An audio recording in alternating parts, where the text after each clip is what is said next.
Buenas tardes a todos, mi nombre es Ana Lucía Pacheco Filippi y soy nutricionista especializada en trastornos de la conducta alimentaria, imagen corporal, alimentación intuitiva y mi enfoque es en salud en todas las tallas. El día de hoy voy a estar hablándoles un poco sobre los desórdenes de alimentación en atletas y estoy muy contenta de poderles compartir este tema que me resulta muy interesante. Para empezar, iniciemos con qué es un trastorno de la conducta alimentaria. Los trastornos alimentarios son enfermedades mentales y físicas graves, pero tratables que pueden afectar a personas de todas las edades, sexo, género, raza, etnia y grupo socioeconómico. Me resulta de suma importancia clarificar esta definición, ya que por lo general tenemos en mente tal vez un tipo de cuerpo en el que se presentan estos trastornos, pero la realidad es que puede ser en cualquier tipo de cuerpo. La imagen que tenemos por lo general tal vez es el de una mujer adolescente, de un estrato socioeconómico alto. Tal vez imaginamos que es alguien que tiene un trastorno simplemente porque está enfocado en un ideal de belleza. Como decía, también la edad la tenemos muy en la mente, que solo son mujeres jóvenes, pero la realidad en la consulta es que cualquier tipo de cuerpo, cualquier raza, cualquier edad, cualquier género, cualquiera puede presentar un trastorno de la conducta alimentaria. Incluso en los últimos estudios aquí en los Estados Unidos se ha visto que la población en algunas de las poblaciones de minoría es donde más se están presentando los trastornos de la conducta alimentaria. Por ejemplo, en comunidades latinas, comunidad LGBT, cada vez los rangos de edad son más amplios. Hace algunos años la edad primeriza eran los 9 años, pero en consulta ya podemos ver que en algunos niños los trastornos pueden iniciar a partir de los 4 o 5 años y en la edad adulta también cada vez es más común.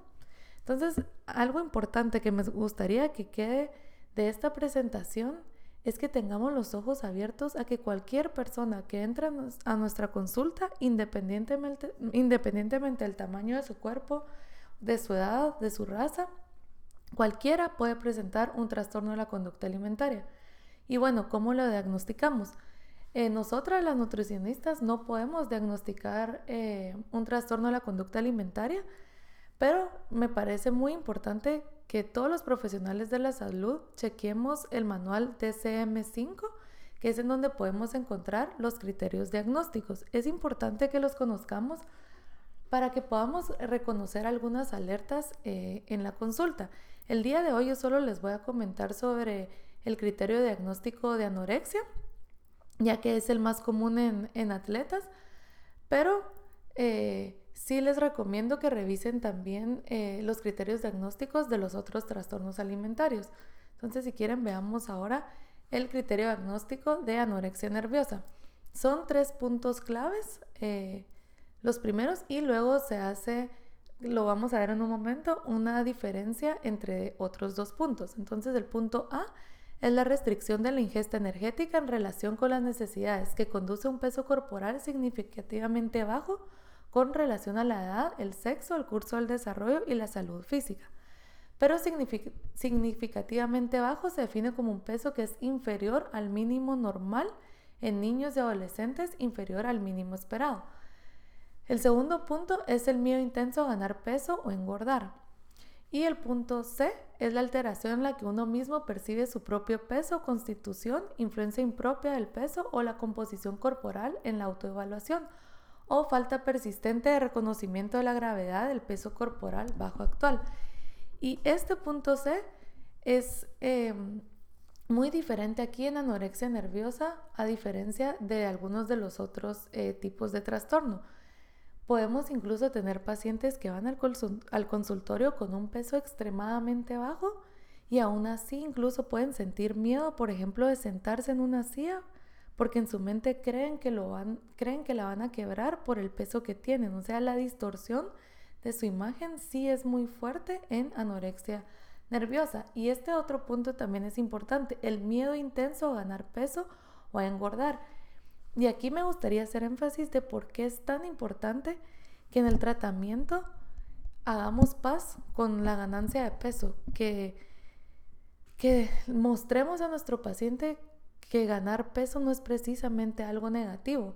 Y por eso es que el hablar, el no categorizar cuerpos buenos o malos va a ser una parte importante en la prevención también de este tipo de trastornos. Esto lo hablaremos nuevamente más adelante, pero sí me quería tomar un poco de tiempo en resaltar esos dos puntos que son muy importantes. Y otro aspecto que me gustaría comentar aquí es que este criterio diagnóstico lo cumple un porcentaje muy pequeño de personas que tienen conductas conflictivas con el cuerpo y la comida. Hay muchas otras personas que están en el área gris, en donde se les llama, por ejemplo, casi anorexia, que pueden cumplir con algunos de estos criterios diagnósticos y no precisamente cumplen con todos, pero no quiere decir que no necesitan ayuda. Por ejemplo, yo he tenido pacientes que cumplen con esta restricción de ingesta energética, hay una alteración en cómo se perciben a sí mismos, hay un miedo intenso a ganar peso, pero el peso corporal no es suficientemente bajo. Puede incluso darse estos criterios diagnósticos en personas con cuerpo grande. Yo ya he tenido este tipo de pacientes en consulta y en todo caso, muchas veces estos pacientes están en mayor riesgo porque creen que no están suficientemente enfermos y que tienen que seguir restringiendo y que tienen que seguir haciendo conductas de riesgo para llegar a un punto de peso muy, muy bajo. Y por lo mismo también es importante que pongamos atención a todo tipo de paciente, porque hay pacientes que están esperando llegar a puntos muy, muy graves para buscar ayuda. Y puede que desde antes podamos notar algunas de estas conductas. Luego es importante especificar si es de tipo restrictivo o es de tipo con atracones o purgas. Aquí es importante diferenciar que los atracones o purgas son durante los últimos 3 meses y he tenido episodios recurrentes de como el vómito autoprovocado o utilización incorrecta de laxantes, diuréticos o enemas, que esta va a ser una diferencia en el criterio diagnóstico de bulimia. Entonces, la etiología es multifactorial. Pueden ser diferentes causas. Por lo general, no es una sola causa la que desarrolla un trastorno de la conducta alimentaria. Por lo general, son varios puntos los que se van a ir dando para que se desarrolle el curso de la vida, pero me gustaría que hoy veamos un poco más sobre estos. Entonces, les voy a presentar un poco sobre el trabajo de Jessica Setnik, que ella comenta que mismos síntomas no indican mismo tratamiento y que el diagnóstico solo describe los síntomas pero no la raíz del problema. Con esto ella desarrolla un modelo de síntomas que les recomiendo que revisen si quieren ampliar un poco sobre este tema, y habla que aunque muchas personas pueden presentar el mismo síntoma en algún trastorno, va a variar mucho el tratamiento porque va a depender el porqué de esos síntomas, la raíz del problema. Entonces ahora regresemos a la diapositiva. Para algunas personas, por ejemplo, puede ser biológico o genético. ¿A qué me refiero con esto? Puede ser el ambiente genético en sí, los antecedentes familiares, alguna alteración metabólica, incluso algunas enfermedades específicas como la enfermedad celíaca, diabetes, hipo o hipertiroidismo y algunos trastornos compulsivos como ansiedad y depresión. Por ejemplo, con alguien con diabetes, ya en sí el escuchar este tipo de diagnóstico puede ser trauma para algunas personas, pero además conlleva a cierta restricción, y para algunas personas genéticamente cualquier tipo de restricción puede desencadenar algún tipo de trastorno, y de alguna manera también provoca que el paciente esté constantemente pensando en cada bocado que mete a su cuerpo, en tal vez cantidades de calorías o tipo de alimento. Por lo tanto lo hace mucho más consciente a todo lo relacionado con su cuerpo y la comida. Luego está el factor de adicción, el cual aún no se sabe por qué se generan ciertos tipos de adicciones, pero lo que sí es importante es reconocer que algunos pacientes sienten la adicción. Entonces, siempre es importante validar esto en el paciente. Si algún paciente llega a nuestra consulta y nos indica siento adicción a o soy adicto a, reconocer y validar esta adicción, y esto es lo que deberíamos de trabajar. Incluso para algunos pacientes puede llegar a ser un ciclo entre adicción, trastorno de la conducta alimentaria o trastorno de la conducta alimentaria y llevarlo a adicción. Entonces, muchos de los pacientes pueden encontrarse de un lado al otro. Y también que algunas personas que quieren controlar su peso buscan, entre comillas, manejar su hambre o su peso con ciertas sustancias como el alcohol, la cafeína o las drogas, y de aquí se puede ir desarrollando un trastorno de la conducta alimentaria. Entonces aquí podríamos preguntar a nuestro paciente si ya está trabajando esta adicción, ¿qué le ha ayudado en trabajar este tipo de adicción? Por ejemplo, para algunos pacientes podrían ser los 12 pasos de Alcohólicos Anónimos. Y si esto le ha ayudado, pues aquí esto lo podemos utilizar como una herramienta para el tratamiento de los trastornos de la conducta alimentaria.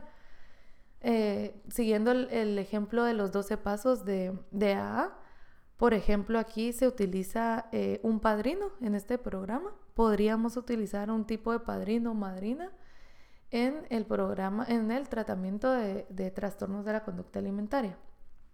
Ahora veamos trauma o estrés. El trauma puede ser diferente para cada persona. Recordemos que el trauma no vive en el pasado, sino que vive en el presente, y es algo que es muy importante trabajar en terapia y cerrar ese trauma. Puede ser, por ejemplo, el divorcio de los padres, abuso físico, abuso psicológico, abuso sexual, muerte, luto, incluso puede ser trauma el lugar en donde vivimos, si vivimos en un ambiente inseguro o violento. El estrato socioeconómico también puede ser un trauma, el pasar hambre día a día. Así que todos estos factores los tenemos que tomar en cuenta a la hora del tratamiento.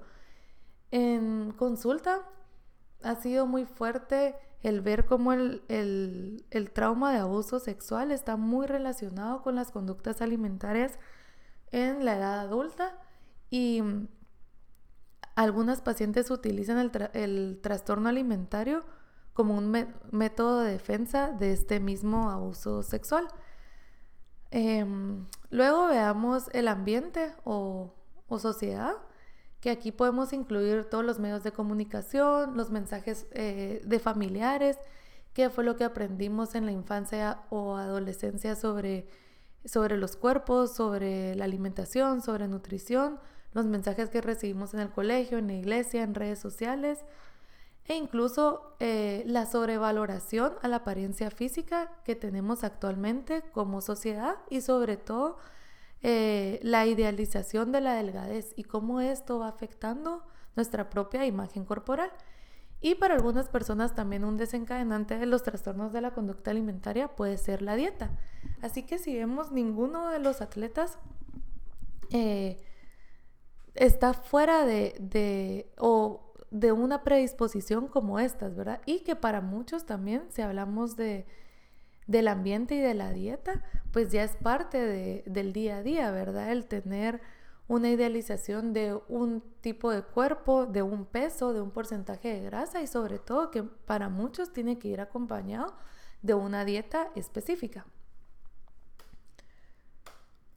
Ahora veamos los tipos de trastornos alimentarios. Están los tipos restrictivos, que aquí encontramos anorexia nerviosa, el trastorno de evitación o restricción alimentaria, la ortorexia, que la ortorexia es la obsesión por comer saludable, el abuso de laxantes o el ejercicio excesivo. Estos dos, el de ortorexia y ejercicio excesivo, incluso es muchas veces difícil de identificar, porque muchas de estas conductas son aplaudidas actualmente, son aplaudidas como algo sano, como algo de admirar. Por lo tanto, a veces lo podemos ver en consulta y nos cuesta reconocerlo, porque incluso me atrevería a decir que muchas de estas conductas las enseñamos en el consultorio. Por lo menos en el consultorio de nutrición, muchas de estas conductas son enseñadas. Así que más adelante hablaremos un poco más sobre el ejercicio excesivo para que podamos identificar la diferencia entre una actividad física normal y saludable cuando ya se lleva a obsesión. Ahora están los tipos en exceso, que aquí encontramos bulimia nerviosa, el trastorno de atracón y pica. Entonces me gustaría resaltar un poco sobre estas estadísticas para que veamos la magnitud de los trastornos alimentarios actualmente. Entonces, 30 millones de personas en Estados Unidos sufren de un trastorno alimentario diagnosticado, ya sea anorexia nerviosa, bulimia nerviosa o trastorno de atracón. Aproximadamente 75% de las mujeres en Estados Unidos sufren de desorden alimenticio. Desorden alimenticio quiere decir lo que les comentaba al inicio, que es cuando se tienen ciertas conductas del criterio diagnóstico, aunque no se cumpla con todas para ser diagnosticado. Quiere decir que si el 75% de las mujeres en Estados Unidos sufren de un desorden alimenticio y el resto hay un porcentaje de personas que ya están diagnosticadas, quiere decir que casi el 100% tienen más de alguna conducta de desorden alimenticio, aproximadamente un 90% de las mujeres. Y nuevamente, resaltemos que muchas de estas conductas actualmente son aplaudidas, incluso son recomendadas, y por eso muchas personas pueden estar en esta área gris sin saber que necesitan ayuda. Ahora, 1 de cada 5 mujeres luchan con un trastorno alimentario, mientras que 1 de cada 8 mujeres luchan contra el cáncer de mama. 1 de cada 10 hombres luchan con un trastorno alimentario y 1 de cada 17.543 hombres luchan con cáncer testicular. Si lo vemos de esta manera, es muy probable que la mayoría conozcamos algún familiar o amigo que ha padecido de cáncer. Quiere decir que es muy probable que conozcamos a alguien con un trastorno de la conducta alimentaria y tal vez no lo sepamos. Y para terminar de esta comparación, veamos que 30 millones de personas en Estados Unidos tienen diabetes. ¿Conoces a alguien que tiene diabetes? Pues la prevalencia es la misma que los trastornos de la conducta alimentaria. Entonces, si vemos a nuestro alrededor, es muy, muy probable que conozcamos alguno, e incluso es muy, muy probable que nosotros mismos tengamos alguna conducta de desorden alimenticio. Entonces, ahora ya veamos los trastornos alimentarios en atletas. En un estudio de atletas de la División 1 de la NCAA, más de un tercio de las atletas femeninas reportaron actitudes y síntomas que colocaban en riesgo de anorexia nerviosa. Y esto es lo que hablábamos al inicio, que es un buen porcentaje de mujeres que tienen estos síntomas o conductas, pero que están esperando llegar a ese punto extremo para buscar ayuda. La mayoría de atletas con trastornos de la conducta alimentaria son mujeres, sin embargo, los hombres también están en riesgo. Entonces, abrir nuestra mente y los ojos al tener un paciente enfrente y darnos cuenta que tanto hombres como mujeres están en riesgos. Los deportes masculinos que tienden a tener más riesgo son los que enfatizan la dieta, apariencia, tamaño y peso. Pueden ser como lucha, remo, carrera a caballos, fisiculturismo, gimnasia, natación y buceo. Alrededor del 33% de atletas masculinos se ven afectados, mientras que en las mujeres es alrededor del 62%. Ahora veamos el rol de los entrenadores.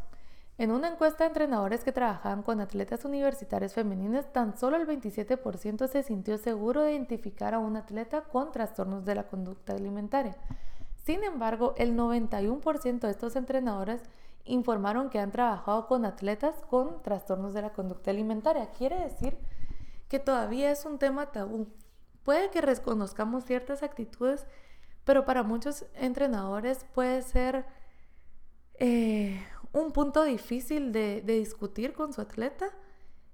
Puede que no se tenga la información necesaria e incluso que los entrenadores y el equipo médico no cuenten con la educación necesaria para este tipo de trastornos. Por eso es que es muy importante que en el momento que identifiquemos algunos de estas conductas, refiramos hacia alguien especializado o incluso abramos la conversación a algún médico, psicólogo, nutricionista especializados y que nos pueda ayudar con ciertas herramientas que podamos ir aplicando en nuestra consulta. Y aquí me parecería interesante, si ustedes quieren abrir este tipo de conversación, de preguntar a los entrenadores qué tipo de herramientas tienen para este tipo de conductas, qué lenguaje utilizan, por qué les da miedo hablar del tema, si alguno de los atletas se han acercado a ellos pidiendo ayuda, hacia dónde refieren. Creo que sería bueno que investigáramos un poco más sobre esto. Ahora veamos el impacto de estas conductas en la salud y rendimiento del atleta. Pues por supuesto que se dará fatiga y malnutrición por la misma restricción, deshidratación. Aquí el nivel de deshidratación puede ser aún mayor en trastornos como bulimia o también el uso excesivo de laxantes, un imbalance electrolítico, osteoporosis, menor resistencia en el entrenamiento, menor coordinación, pérdida de velocidad, calambres, recalentamiento y amenorrea. Algunas de estos impactos puede que los veamos constantemente en los entrenos y tal vez no nos detenemos a pensar que pueden estarnos señalando algo más, que pueden estarnos indicando algo más profundo que tendríamos que trabajar a raíz. Por ejemplo, yo también he visto en consulta pacientes con amenorrea y van al médico y tal vez la solución es hormonas, algún tipo de medicamento y solucionarlo superficialmente, pero siempre sería interesante que al ir notando todas estas conductas tratemos de ir un poco más allá a la raíz del por qué y no solo solucionar la superficie, porque muchas veces el cuerpo nos está tratando de comunicar algo con todas estas señales, así que véanlas bien, revísenlas y traten de tenerlas como algunas de las alertas para tratar de ver más a la raíz de su paciente. Entonces veamos en anorexia nerviosa, podemos ver insuficiencia cardíaca, anemia, cabello y uñas frágiles, articulaciones hinchadas, pérdida de masa muscular y osteoporosis. En bulimia nerviosa podemos ver algunas diferencias como la erosión del esmalte dental por el vómito autoinducido, la inflamación del esófago también por el vómito autoinducido, al igual que las glándulas agrandadas, molestias estomacales, insuficiencia cardíaca, imbalance electrolítico, úlcera gastroduodenal, pancreatitis y estreñimiento. Aquí es muy importante también que veamos los niveles de hidratación. Hay un libro que me gustaría recomendarles que se llama Andrea's Voice y es la historia de una chica que muere por bulimia nerviosa y su mamá va relatando toda la historia en cómo ella, ante la mirada de todos, era una chica muy saludable, que entrenaba, que entre comillas comía muy, muy sano, pero atrás de esto había algo más. Y ella, a pesar de estar en un peso promedio, en un peso que muchos considerarían normal, el nivel de deshidratación fue tanto que tuvo un paro cardíaco y murió una noche mientras dormía. Entonces puede que veamos los niveles de hidratación. Yo creo que para la mayoría que están realizando planes de entreno para los atletas están considerando los niveles de hidratación, pero siempre que sea algo que estemos chequeando en los exámenes de laboratorio, porque pueden indicarnos algo más y puede ser algo muy, muy grave, no solo en cómo le va a afectar en su rendimiento, pero literalmente afectar su vida, puede pues llevarlos a la muerte el no estar muy enfocados en este nivel de hidratación. En el trastorno de atracón podemos notar hipertensión, hipercolesterolemia, fatiga, dolor muscular, diabetes tipo 2 e insuficiencia cardíaca. Luego también hay algo interesante que podemos ver en los trastornos de la conducta alimentaria en los atletas, que es la triada del atleta. Este término se introdujo en 1993 por la American College of Sports Medicine y se refiere a un desorden alimenticio acompañado de irregularidad menstrual y pérdida de densidad ósea. No se conoce aún con exactitud la prevalencia, pero sí se sabe que aproximadamente el 62% de atletas presentan conductas de desorden alimenticio y el 66% presenta irregularidad menstrual. Entonces, si unimos uno con otro, se va dando este triángulo de la triada del atleta. Entonces, aquí también es importante que veamos no solo los dos extremos de cada uno, sino que también aprendamos a reconocer nuevamente esa área gris, porque en un extremo podemos tener a las pacientes que ya tienen el diagnóstico de un trastorno de la conducta alimentaria, ya tienen por mucho tiempo estos periodos menstruales irregulares y tienen algunas posibilidades de fractura. Mientras que en el otro extremo podemos ver de vez en cuando algún periodo menstrual irregular, tal vez alguna posibilidad de fractura y ciertas conductas de trastornos de la conducta alimentaria sin ser diagnosticado. Así que ver que entre estos dos puntos también hay un área gris y tener siempre la alerta de por qué hay irregularidad menstrual, por qué hay más lesiones, por qué hay más enfoque en el peso, por qué hay más enfoque en cada gramo de lo que estoy comiendo. Tal vez notar en el entreno, en la consulta, si vemos de cierta manera algún lenguaje que nos esté indicando que hay una percepción inadecuada en la imagen corporal, y de esa manera podemos ir identificando si se presenta la triada del atleta. Entonces aquí quise colocar algunos signos y síntomas de alerta que podemos identificar en la consulta.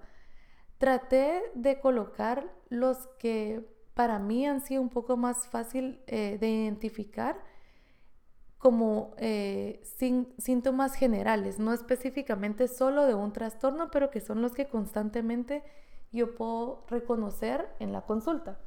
Entonces podemos hacer un análisis de la pérdida de peso, de la dieta y el control de la comida, si ha sido una prioridad en los últimos meses, en los últimos años, de cómo ha sido esa relación con el cuerpo y la comida.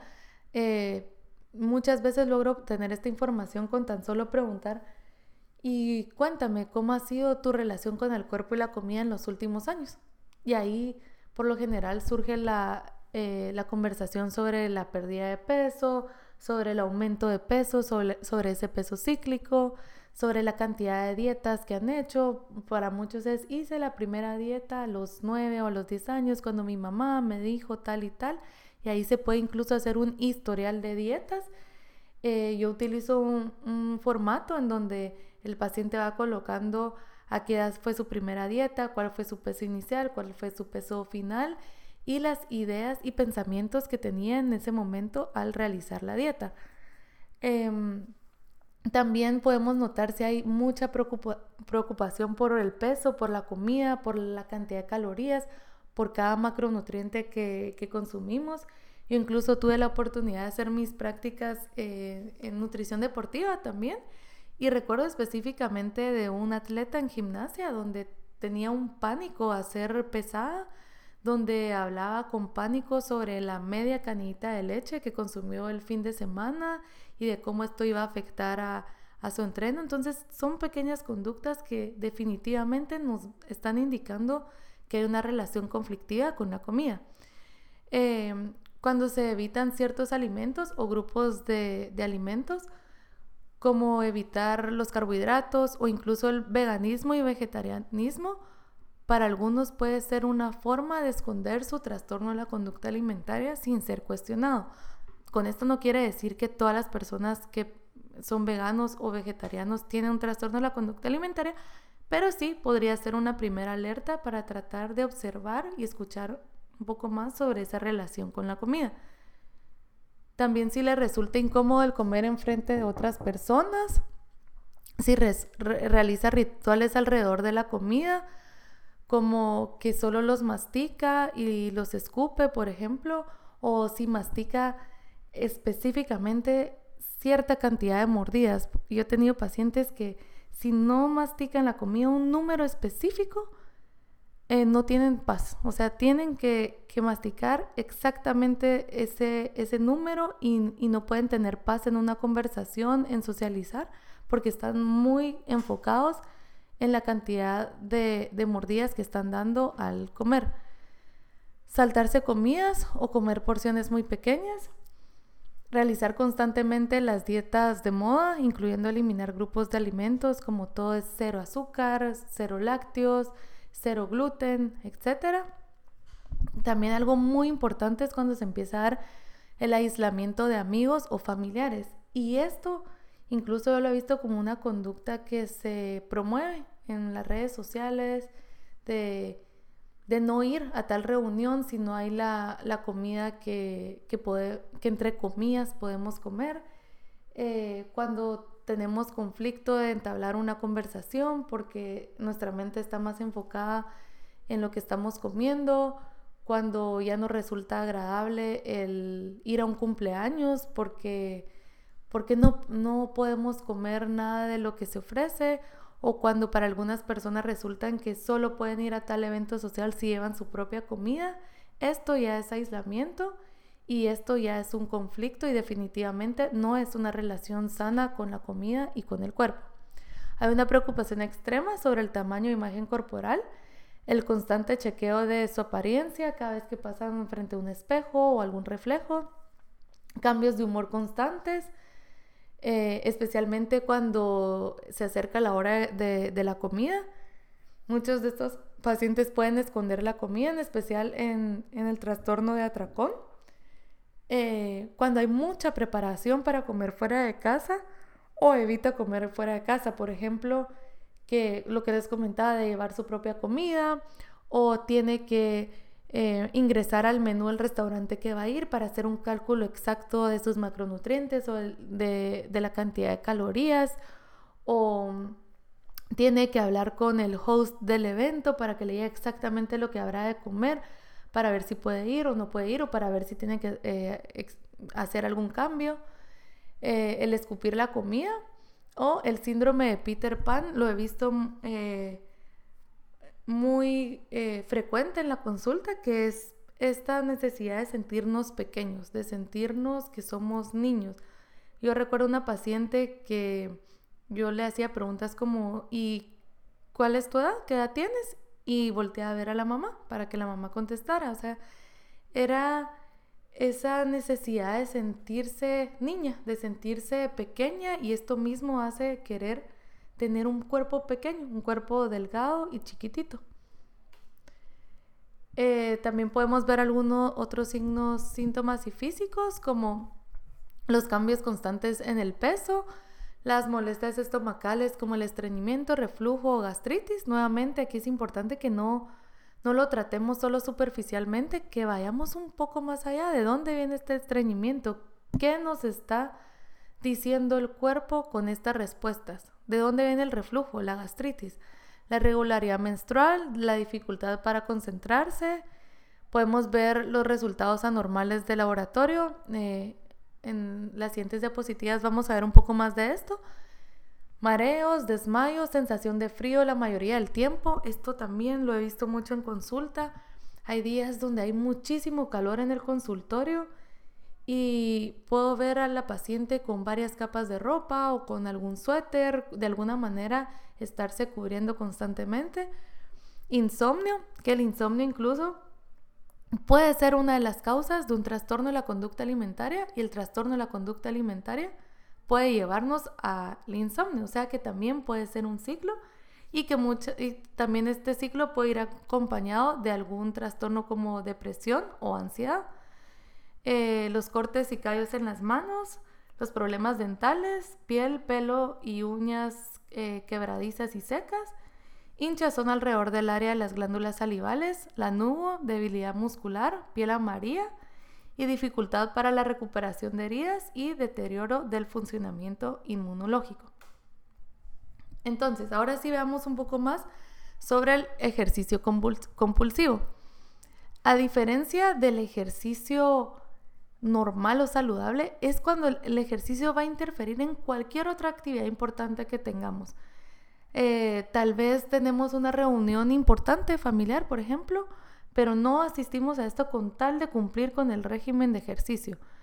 También sea en tiempos inapropiados o en lugares inapropiados, cuando se ejercita a pesar de estar lesionado o se tiene otras complicaciones médicas. En cuanto a tiempos inapropiados, por ejemplo, puede ser que él o la paciente se despiertan muy temprano para tener un tiempo extra de ejercicio a pesar de tener insomnio, por ejemplo.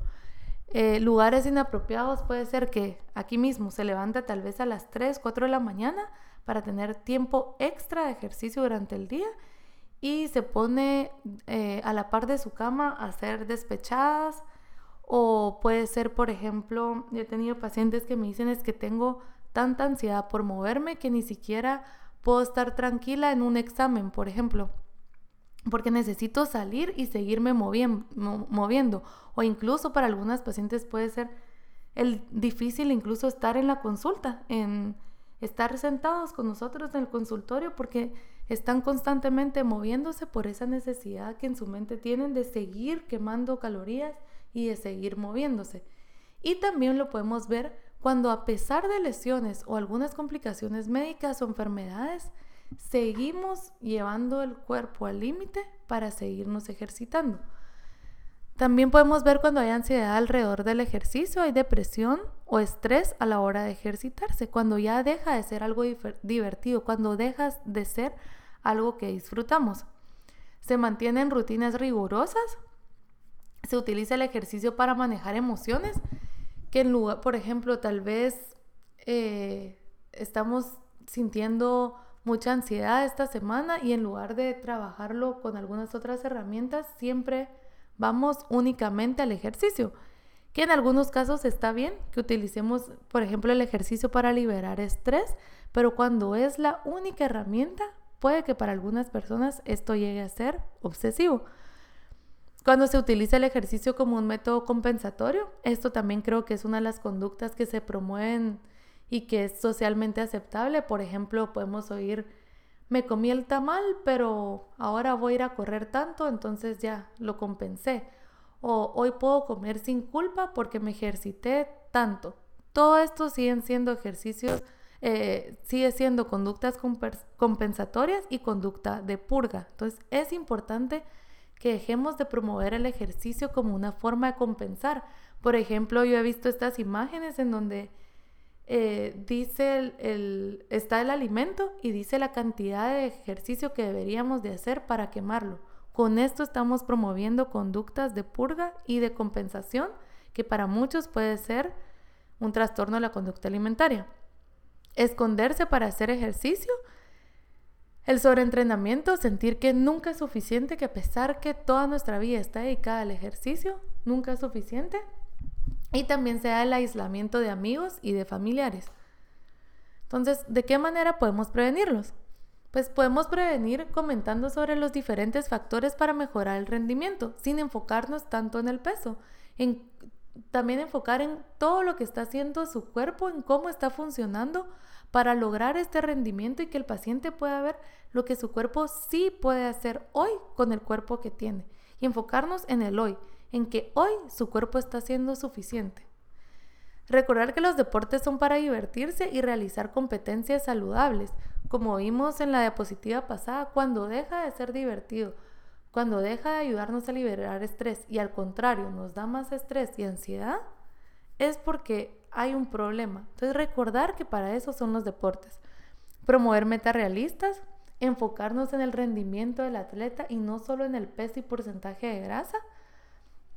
Recordarle a los atletas que solo tienen un cuerpo, el cual será para toda la vida. Este cuerpo no les servirá solo para estos años. Recordar que ese cuerpo sirve para cada etapa de la vida y que tenemos que cuidarlo y no llevarlos a estos límites que para muchos puede ser incluso llevarlo al límite de la muerte.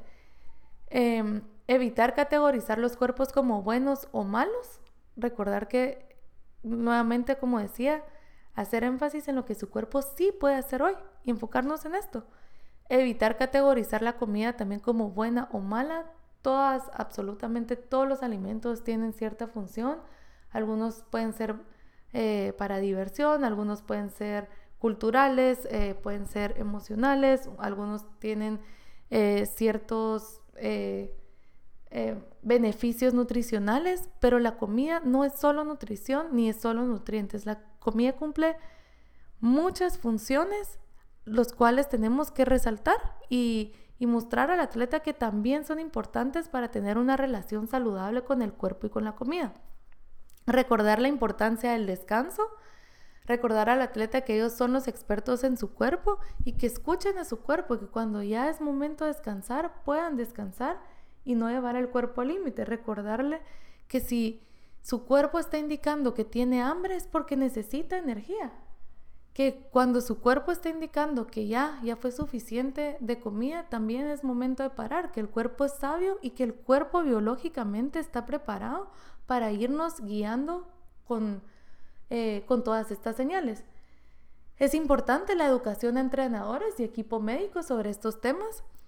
Tuve la oportunidad de dar un curso sobre psiconutrición esta semana y surgió el tema de los trastornos de la conducta alimentaria en atletas y hablábamos cómo incluso es violencia lo que se da a muchos atletas al hablar de comida y sobre su cuerpo, cómo muchos entrenadores pueden lastimar realmente psicológicamente al atleta al hablar de manera despectiva sobre su aspecto corporal. Así que creo que es de suma importancia la educación a los entrenadores y al equipo médico. Promover como profesionales de la salud que pueden confiar en nosotros, que podemos ser empáticos, que somos personas de respeto y que podemos comunicar y que ellos nos pueden comunicar a nosotros. Y esto lo vamos a lograr desde la primera sesión cuando mostremos empatía, cuando mostremos inclusividad en nuestro consultorio, cuando mostremos que respetamos todos los cuerpos, independientemente de su tamaño, de su género, de su raza, que vamos a respetar a cada persona, que vamos a respetar su historia, que vamos a respetar sus emociones, el cómo se siente y que vamos a validar todo esto y que nosotros como profesionales de la salud no somos quienes para juzgar a nuestro paciente, ni para humillarlo, ni para poner nuestra agenda en lo que el paciente tiene que hacer en este momento. El paciente tiene que ser ser parte importante del tratamiento, una parte activa también. Y nosotros sabemos de ciencia, nos hemos especializado, pero recordar que el experto en su cuerpo es el paciente. Entonces el paciente, al sentir que tiene voz y que puede confiar en nosotros y que nosotros estamos ahí para hacer esa mano amiga, para acompañar y para que confíen en nosotros, todo esto va a hacer una gran diferencia en el tratamiento de nuestro paciente. Entonces, una de las intervenciones puede ser el no juzgar ni criticar al atleta y acercarse de una manera sensible y compasiva, no llegar con yo soy el experto y veo que tú tenés un trastorno de la conducta alimentaria y lo que estás haciendo está mal. Esa es una forma que el atleta se va a sentir juzgado y se va a sentir criticado. Es importante que nos acerquemos de una manera sensible y compasiva y que podamos decir, he notado, sin decir, sé que tú tienes, porque nosotros nuevamente no somos el experto, tal vez no sabemos todavía ni siquiera el diagnóstico y ya estamos señalando a esta persona y puede que a la larga lo que hagamos es que se aleje de nosotros y no nos permita que lo ayudemos o lo guiemos hacia un tratamiento. Buscar ayuda con especialistas también es muy importante. Recordar que este es un tema complejo que lleva muchos años de preparación y que se requiere de un equipo multidisciplinario, se requiere especialmente de un psicólogo. Recordemos que es una enfermedad mental, pero un psicólogo especialista en trastornos de la conducta alimentaria, una nutricionista especialista y un médico especialista para que como equipo se puedan trabajar todos estos aspectos que vimos al inicio de la presentación. Enfocarnos en la causa, como vimos también al inicio, enfocar el porqué del desarrollo del trastorno. Por lo general son varias causas y todas estas se tienen que ir trabajando poco a poco. En el tratamiento nutricional, la meta final es la alimentación intuitiva. Pero aquí resaltar, es la meta final. No podemos iniciar una alimentación intuitiva en el inicio del tratamiento de un trastorno de la conducta alimentaria. Para muchos incluso Está desreguladas ciertas hormonas como la leptina y la grelina, que son las que nos dan las señales de hambre y saciedad, y hay una desconexión completa con nuestra hambre y saciedad. En el caso de anorexia, es importante que sepamos que sin recuperación de peso no hay recuperación. Que además podamos reconocer que en el tratamiento de anorexia podemos ver ciertos rasgos de personalidad de la paciente, que puede ser, por ejemplo, obsesiva, rígida, meticulosa, perfeccionista, dependiente y socialmente inhibida. Entonces, esta personalidad que ha sido el por qué también ha llegado a un trastorno como anorexia, la podemos utilizar como un aliado para el tratamiento. Por ejemplo, el hecho de ser una personalidad obsesiva, podemos usar ciertas pautas, por ejemplo, como esta semana vamos a cumplir con 5 tiempos de comida y no hay negociación. Tenemos que cumplir con estos 5 tiempos de comida para recuperar el peso. Y ahí usamos como aliado este rasgo de personalidad que en muchos casos es obsesivo y rígido.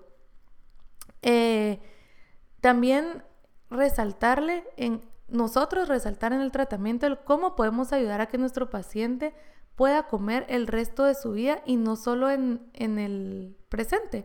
O sea, tratar de buscar herramientas para enseñar en cómo seleccionar alimentos, cómo prepararlos, cómo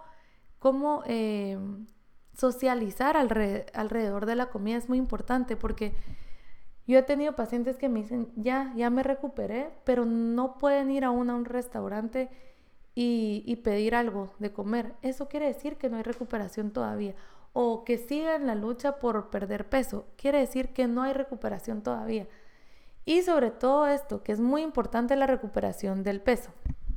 En el caso de bulimia, como decía anteriormente, es muy importante los niveles de hidratación. Tal vez es uno de los primeros puntos que deberíamos de trabajar. Recordemos que sin hidratación y una nutrición adecuada también no se pueden dar todas las ideas cognitivas que queremos mostrar, y todo el tratamiento psicológico no se puede dar de la misma manera si no hay una recuperación nutricional y de hidratación. Y en el trastorno de atracón, uno de los puntos más importantes es trabajar la libertad incondicional de consumir todos los alimentos, porque la mayoría, el trastorno de atracón, cuando es fisiológico y no es emocional, es porque hay restricción. Y cada vez que se da restricción, entre más restringimos, más atracón. Entonces aquí lo que hay que trabajar es una libertad incondicional a la hora de comer. Y para esto hay diferentes terapias que nos podrían llevar tal vez incluso todo un semestre.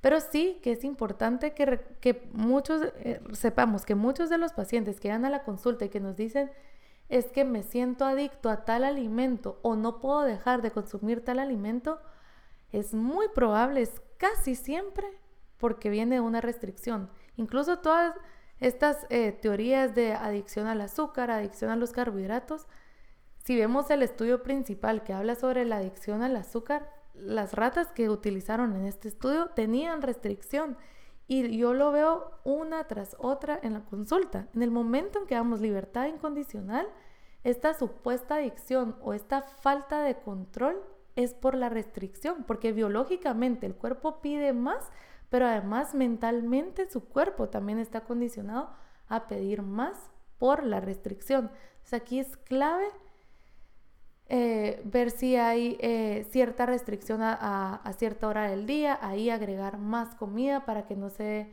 dé una deficiencia de glucosa, atracón y hambre, y luego una subida y tener un atracón. Ver si hay algún tipo de restricción con cierto tipo de alimento o en ciertas épocas. Puede que para algunos atletas, para algún tipo de competencia, necesiten mayor restricción y aquí se puedan dar más atracones. Entonces vamos a hablar un poco más de la meta de peso, específicamente en anorexia nerviosa, ya que es el trastorno más común en los atletas. Entonces la meta de peso, es importante que iniciemos investigando en dónde se iniciaron las conductas desordenadas para que de ahí podamos hacer un promedio de cuál sería la meta. Yo en lo personal no utilizo mucho el IMC, tal vez para alguna guía, pero si quisieran investigar más, los dejo con la curiosidad, que traten de investigar más de dónde viene el IMC, cuál es la historia del IMC. Yo tengo algunos episodios de un podcast en donde he hablado sobre esto. Si quieren se los puedo dejar en las referencias.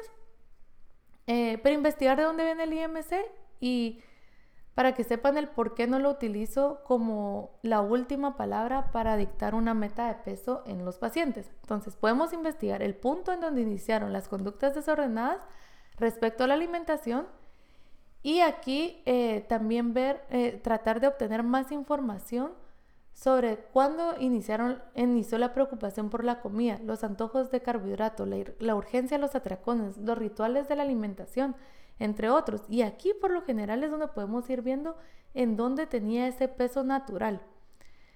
Recordar el peso la última vez que tenía una relación normal con la comida y tomarlo como nuestro set point o punto de partida para una meta. Que en muchos casos, si utilizamos el IMC, pareciera una meta imposible y tal vez la paciente nunca en su vida ha pesado eso y la vamos a asustar más dando ese número tan extenso que si tratamos de hacer una meta con un peso en el cual ella tenía una relación saludable con la comida, que muy probablemente eso era el peso saludable para ella, era su peso natural. Hacer un historial de peso. También tratar de investigar un poco más sobre la forma corporal de la familia y los patrones alimentarios familiares y así darnos una idea de más o menos cómo es su forma corporal y evitar el estigmatizar por el peso. En anorexia, en todos los trastornos, pero específicamente en anorexia nerviosa, es que no podemos hablar de recuperación si seguimos metiendo miedo hacia el peso, si seguimos hablando que el subir peso es algo negativo, si seguimos alarmando a los pacientes con que subir de peso les dará tantas consecuencias en su salud.